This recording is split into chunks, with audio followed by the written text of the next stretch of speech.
Si on annonçait demain matin dans les journaux qu'il existe une habitude de vie totalement gratuite, qui nécessite aucune prescription médicale et qui ajoute carrément 7 années de vie en parfaite santé, je pense que le monde entier se ruerait sur cette solution.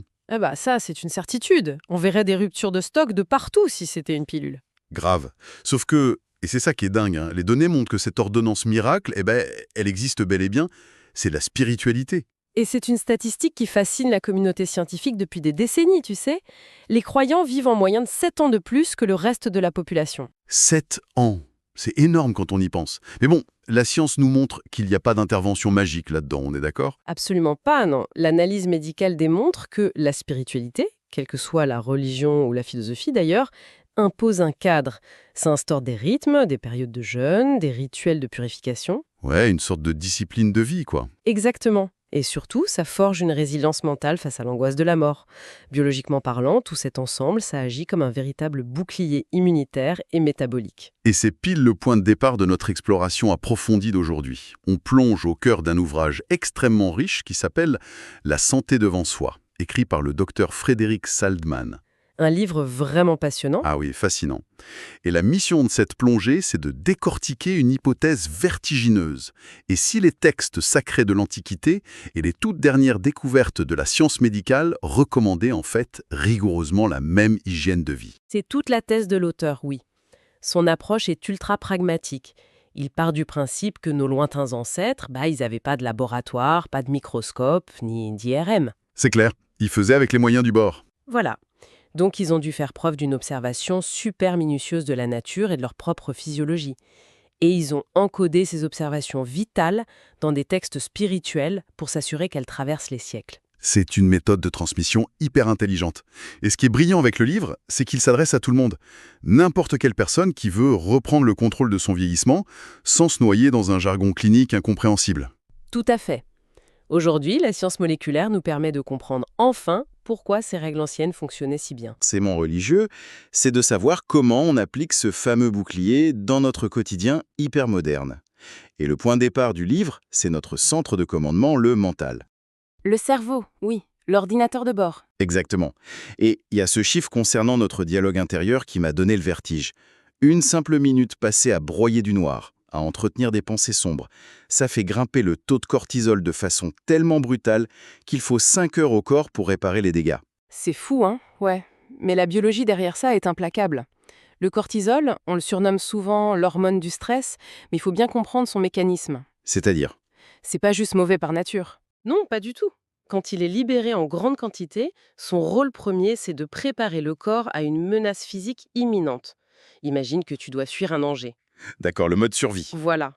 Pour faire ça, il coupe littéralement les fonctions que le corps juge non essentielles sur l'instant, comme la digestion ou, plus grave, la production de nos cellules immunitaires, les fameux lymphocytes. Ah ouais? Donc ruminer un truc négatif pendant 60 secondes, ça paralyse nos défenses pendant une demi-journée? C'est exactement ça.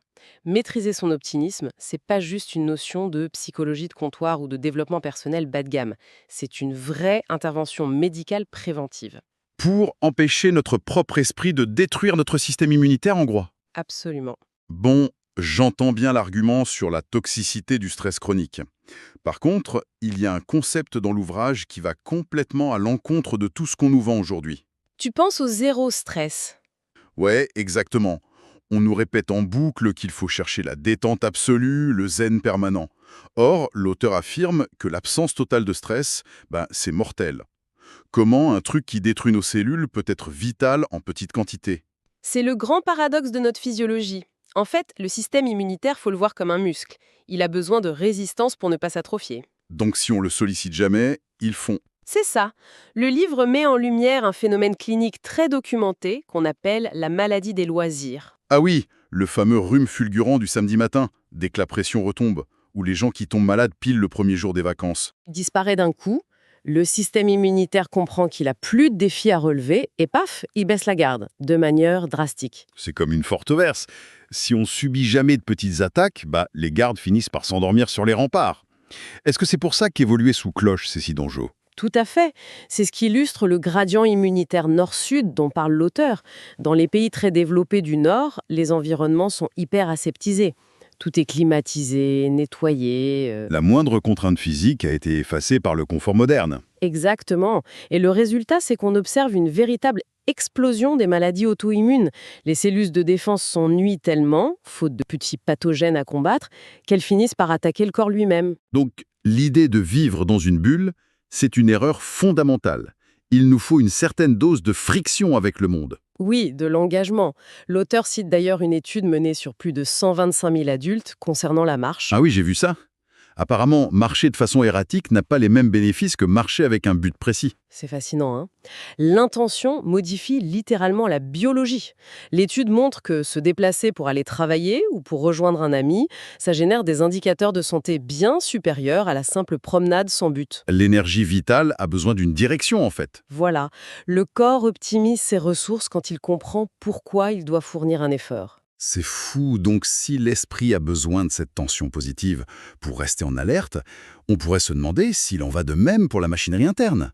Et justement, les textes établissent un pont direct entre cette notion de cycle et notre digestion. Ah, la nutrition, c'est un gros morceau du livre. Ouais, le système digestif semble réclamer cette alternance entre la charge et le vide absolu. Ce qui nous amène à la fameuse question du jeûne. L'ouvrage déconstruit vraiment cette angoisse très moderne qu'on a du ventre vide. On a été conditionné à croire qu'il faut manger constamment pour pas faire de malaise. Les petites collations à 10 heures et à 16 heures, quoi. Exactement. Or, le docteur Salman met en avant le jeûne séquentiel. Ça consiste à laisser le système digestif au repos pendant 14 à 16 heures d'affilée. C'est pas un peu brutal pour l'organisme? Pas du tout. Et c'est pas une simple restriction calorique pour perdre du poids, c'est un véritable bouton de réinitialisation cellulaire. C'est là qu'il faut qu'on parle du mécanisme, je pense. Parce que le mot autophagie revient très souvent dans ces discussions. Pour que ce soit limpide pour tout notre auditoire, moi j'aime bien imaginer le corps comme une immense usine. Vas-y, c'est une très bonne image. Quand l'usine reçoit des livraisons de nourriture en continu, les ouvriers passent tout leur temps à traiter la marchandise sur les quais de déchargement. Oui, ils sont débordés par la logistique. Voilà. Donc le nettoyage des machines au fond de l'usine, c'est impossible. Et l'autophagie, j'imagine que c'est ce qui se passe quand les camions de livraison s'arrêtent enfin, non? L'analogie est parfaite. Le terme autophagie, ça signifie littéralement se manger soi-même. Au bout d'une douzaine d'heures, sans apport calorique, le corps cherche de l'énergie. Et comme il n'y a rien dans l'estomac, Il va scruter ses propres tissus. Et de manière ultra intelligente, il s'attaque pas aux cellules saines. Il va cibler les déchets protéiques, les toxines accumulées et les vieilles cellules endommagées qui encombrent l'organisme. c'est les équipes de nettoyage qui font les poubelles de l'usine pour les recycler. Exactement. Il les démonte pour récupérer l'énergie de leurs composants. C'est un processus de recyclage interne prodigieux qui ralentit considérablement le vieillissement. C'est incroyable. Mais bon, faut être honnête, tout le monde n'est pas prêt à sauter le petit déjeuner tous les matins. C'est vrai, ça demande une adaptation. Mais il y a une astuce fascinante dans le livre pour contourner ça, les calories mimétiques. Des aliments comme l'ail, l'oignon ou même le café noir. L'auteur affirme qu'ils font croire au corps qu'il est en restriction. Comment un aliment peut mentir à notre métabolisme? Ça, c'est de la pure biochimie. Ça passe par des voies de signalisation cellulaire spécifiques, notamment la voie AMPK. C'est une enzyme qui agit comme un capteur d'énergie dans nos cellules. D'accord. Et comment l'ail agit là-dessus? Les composés soufrés de l'ail ou de l'oignon activent cette enzyme exactement de la même manière que le ferait une privation de nourriture. Attends, donc le corps reçoit le signal chimique d'enclencher le nettoyage de l'autophagie, alors même qu'on vient de manger ces aliments. C'est ça. On récolte une partie des bénéfices du jeûne, mais sans subir la sensation de faim. C'est un hack biologique incroyable, ce qui prouve bien que l'impact de ce qu'on ingère va vachement plus loin que les simples calories. D'ailleurs, il y a une étude mentionnée dans l'ouvrage qui m'a vraiment fait tiquer, Laquelle? celle sur l'espérance de vie. Ouais, l'étude qui calcule le coût en temps de nos aliments. Franchement, quand je lis que manger un hot dog fait perdre exactement 36 minutes d'espérance de vie et qu'une sardine à la tomate en fait gagner 82, je suis un peu sceptique. Je comprends. Ça a l'air trop précis pour être vrai. 36 minutes précisément. Ça ressemble à un gros gadget statistique pour faire les gros titres. Comment la science peut chronométrer l'impact d'une saucisse sur une vie entière à la minute près? C'est naturel de douter face à des chiffres aussi chirurgicaux. Mais ces données proviennent d'une méthodologie très robuste développée par des chercheurs de l'Université du Michigan. Ah d'accord, c'est pas sorti de nulle part. Non, pas du tout. Ils ont utilisé l'indice nutritionnel de santé qu'ils ont couplé aux données massives de l'étude sur la charge mondiale de morbidité. En fait, ils mesurent pas un hot dog isolé de manière magique. Ils regardent l'impact global sur les cellules, c'est ça, hein? Ouais. Exactement. Ils calculent l'impact microvasculaire, la charge inflammatoire des viandes transformées, l'effet du sodium sur la tension artérielle, et ensuite ils traduisent ces dommages cellulaires en probabilité de réduction de l'espérance de vie ramenée à la portion individuelle. Et pour les sardines, du coup, c'est l'inverse? Les oméga 3 des sardines, combinés au lycopène de la tomate cuite, ça offre une protection endothéliale mesurable. Statistiquement, ça allonge la durée de fonctionnement optimale du cœur, donc le chiffre de 36 minutes, c'est une moyenne probabiliste, mais le mécanisme de destruction cellulaire derrière, il est indéniable. C'est vertigineux de se dire qu'on a littéralement une balance temporelle dans notre assiette. C'est une belle façon de le voir. Et le pire, c'est que cette compréhension profonde des aliments, elle n'a pas attendu les algorithmes modernes. Le livre fait un saut dans le temps hyper fascinant en parlant du Leech Book of Bald. C'est un manuscrit médical anglais du 9e siècle. Ah oui, l'histoire de la potion, c'est digne d'un film. Carrément, des scientifiques modernes se sont penchés sur une étrange recette décrite dans ce vieux texte. Un mélange d'ail, d'oignons, de vin et de sel biliaire de vache. Cocktail très appétissant. Mais les résultats en laboratoire ont complètement stupéfié les microbiologistes. Pourquoi? Qu'est-ce que ça a fait? Eh bien, aujourd'hui, l'un des plus grands défis médicaux, c'est la résistance aux antibiotiques. Certaines bactéries créent ce qu'on appelle un biofilm. C'est une sorte de bouclier visqueux impénétrable sur lequel nos médicaments modernes rebondissent sans aucun effet. Nos antibiotiques ne passent plus, quoi. C'est ça. Or, les chercheurs ont découvert que cette fameuse potion médiévale détruit ce biofilm. L'explication, elle réside dans la synergie des ingrédients. L'acide du vin, j'imagine? Oui, l'acidité du vin et les sels biliaires affaiblissent la structure du bouclier. Et ça permet aux composés de l'ail et de l'oignon de pénétrer et de détruire la bactérie de l'intérieur. Mais c'est dingue. Témoigne, il y a plus de 1000 ans, avait formulé une arme chimique redoutable juste par la force de l'observation empirique. Sans le moindre microscope, oui. Bluffant. Bon, une fois que la machinerie digestive est optimisée et que les cellules sont protégées, l'étape logique suivante qu'aborde l'auteur, c'est le mouvement. Comment empêcher l'enveloppe physique de rouiller ? Et là encore, l'approche va complètement à l'encontre de notre vision contemporaine, celle qui voudrait qu'on s'enferme dans des salles de sport ultra équipées. Ouais. Le livre nous emmène en Tanzanie, chez la tribu des Hadza. Ce sont des chasseurs-cueilleurs dont la santé cardiovasculaire est absolument parfaite. Zéro maladie cardiaque. Sauf que les observations montrent qu'ils sont étonnamment sédentaires. Ils passent près de 10 heures par jour inactifs. Quel est leur secret s'ils ne courent pas des marathons dans la savane tous les matins ? La réponse tient en une seule posture, l'accroupissement. Les Hadza n'ont pas de chaise, donc quand ils se reposent, qu'ils discutent ou qu'ils mangent, ils s'accroupissent. Tout le temps, hein ? Ils passent environ 20% de leur journée dans cette position. Et d'un point de vue biomécanique, être accroupi, c'est pas un repos passif. Et c'est vrai que ça tire sur les cuisses quand on essaye de le faire. Voilà, ça exige une contraction musculaire continue des membres inférieurs d'environ 40%. Tes muscles des jambes agissent comme des cœurs périphériques. Ils pompent vigoureusement le sang pour le renvoyer vers le haut du corps. Donc le métabolisme reste actif, la circulation est optimale et les articulations sont lubrifiées. Tout à fait, même en repos. C'est là qu'on mesure toute l'ironie de notre société.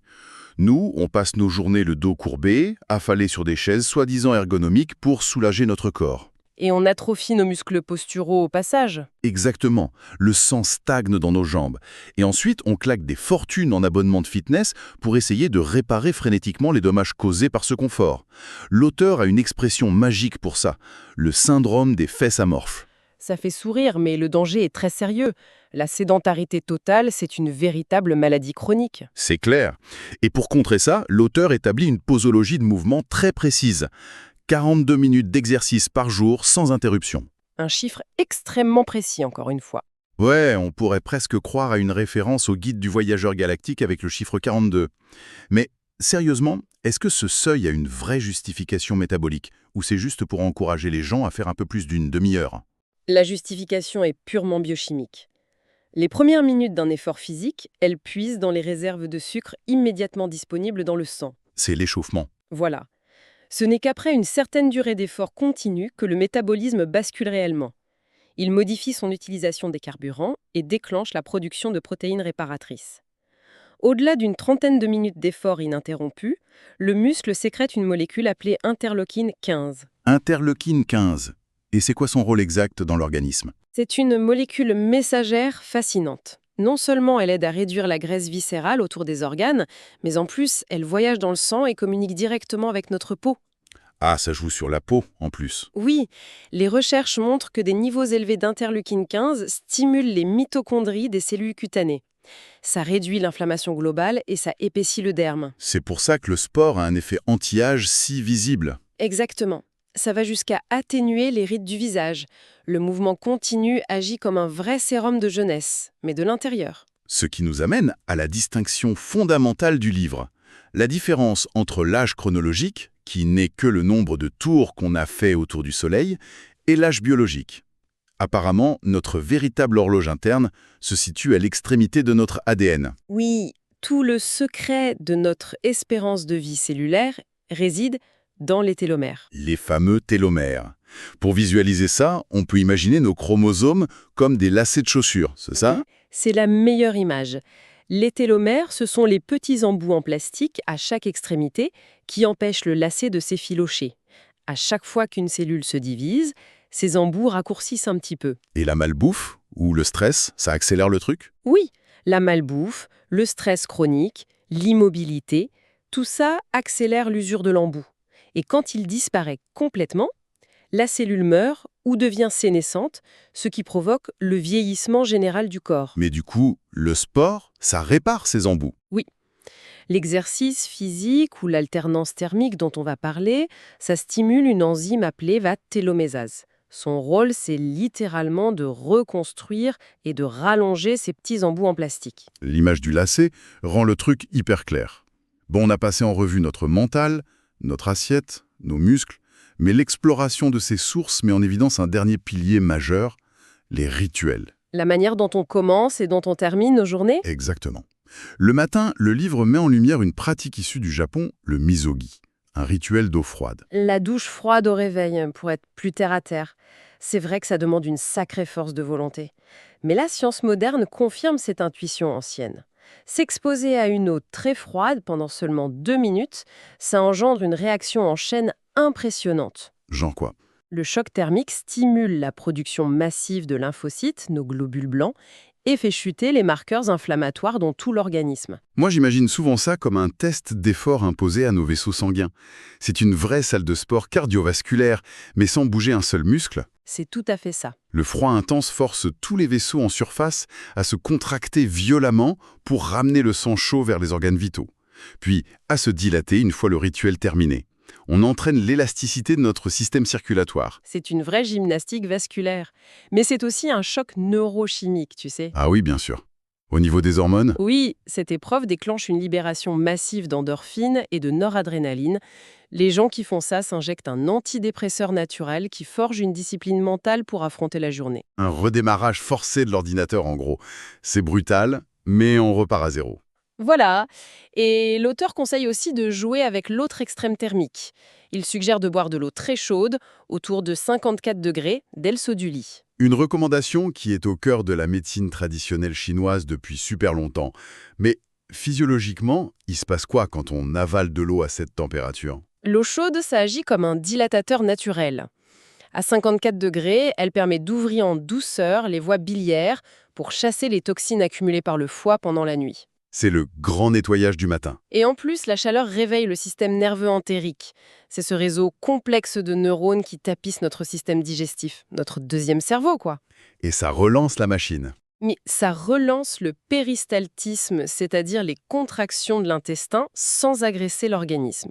La température de l'eau, qu'elle soit glaciale sur la peau ou brûlante dans l'estomac, c'est une force thérapeutique. Donc le matin, c'est choc thermique et nettoyage. Et pour le soir, il y a un rituel fascinant, issu de la médecine ayurvédique indienne, le bain de bouche à l'huile de sésame. Ah, fameux rituel. Pendant 3 minutes, on fait circuler cette huile entre les dents. Mais pourquoi l'huile de sésame spécifiquement? Parce que les bactéries pathogènes dans notre bouche sont généralement enveloppées d'une membrane lipidique, donc de gras. Et l'huile de sésame agit comme un aimant naturel. Le gras attire le gras. Exactement. Elle attire, piège et neutralise ces bactéries nocives bien mieux que l'eau ou les bains de bouche chimiques, assainissant toute la flore buccale. Carrément vitaux. Complètement. La santé des gencives, c'est une fenêtre sur notre cœur. Le lien est direct. Oui, les cardiologues savent aujourd'hui que les bactéries responsables des maladies des gencives peuvent migrer dans la circulation sanguine. Et elles viennent se loger sur les valves cardiaques ou participer à la formation de plaques dans les artères. Donc un simple rituel dentaire ancestral, c'est en fait une armure contre les maladies cardiovasculaires. C'est bluffant.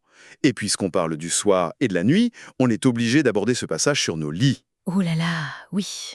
Je préviens ceux qui nous écoutent, la réalité biologique de nos matelas est assez brutale à entendre. L'ouvrage explique qu'en moyenne, un humain adulte sécrète près de 98 litres de sueur par an uniquement durant son sommeil. 98 litres d'eau chaude, oui, chargée de sels minéraux et de cellules mortes qui s'infiltrent directement dans les fibres de nos matelas. C'est dégoûtant. On dort littéralement dans une forêt tropicale invisible. C'est la réalité clinique de nos chambres. Cette chaleur corporelle constante, avec l'humidité, ça crée un microclimat équatorial absolu. Le paradis pour la prolifération des acariens et des spores de champignons. Mais du coup, c'est quoi l'impact sur la santé de respirer ça toute la nuit? C'est une source majeure de stress oxydatif. Respirer ces allergènes 8 heures par nuit maintient le système immunitaire en état d'alerte permanent. L'inflammation chronique dont on parlait au début. Exactement. Ça génère une inflammation silencieuse qui épuise l'organisme et détruit la qualité du sommeil profond. Changer ses draps chaque semaine à très haute température, c'est pas juste du ménage, c'est un acte de prévention respiratoire majeur. Et là encore, on retrouve les rites de purification exigés par les anciennes traditions religieuses bien avant l'invention des microscopes. Ils avaient compris l'essentiel. Quand on assemble toutes ces pièces du puzzle, on réalise vraiment la portée du message de la santé devant soi. L'auteur ne nous livre pas du tout un manuel austère fait de privation. Non, l'idée n'est pas de partir vivre dans une grotte ou de se flageller. C'est un appel au bon sens biologique. La promesse, c'est de redevenir l'architecte de notre propre longévité, en réintroduisant l'harmonie entre le corps, l'esprit et l'environnement. La beauté de cette approche, c'est sa flexibilité. Intégrer un seul de ces rituels, ça suffit à relancer la dynamique. Genre juste s'accroupir ou boire de l'eau chaude. Voilà, se forcer à s'accroupir de temps en temps ou décaler son premier repas pour lancer l'autophagie. Chaque petit choc thermique, chaque minute de jeûne, c'est une victoire contre le vieillissement. Ce parcours donne irrésistiblement envie d'aller plonger soi-même dans ce texte. Les exemples abordés foisonnent d'anecdotes et d'explications tellement limpides que chacun pourra y piocher la pratique qui lui convient. Et cette exploration laisse une réflexion profonde en suspens, je trouve. Ça demande beaucoup d'humilité. Dans quel sens? Eh bien, quand on prend conscience que nos lointains ancêtres, sans aucune imagerie médicale, avaient su décoder l'ingénierie complexe du corps humain par une simple observation spirituelle de la nature, on est forcé de s'interroger. Quelle est la question qui tue alors? Quels autres instincts naturels, vitaux pour préserver notre santé physique et mentale, sommes-nous en train d'ignorer complètement aujourd'hui, simplement parce que la douceur cotonneuse de notre confort moderne a endormi notre bon sens? Waouh! Une question qui mérite vraiment qu'on s'y attarde longuement la prochaine fois qu'on sera tranquillement assis sur une chaise. Merci d'avoir suivi cette exploration fascinante à nos côtés et à très bientôt pour une nouvelle plongée.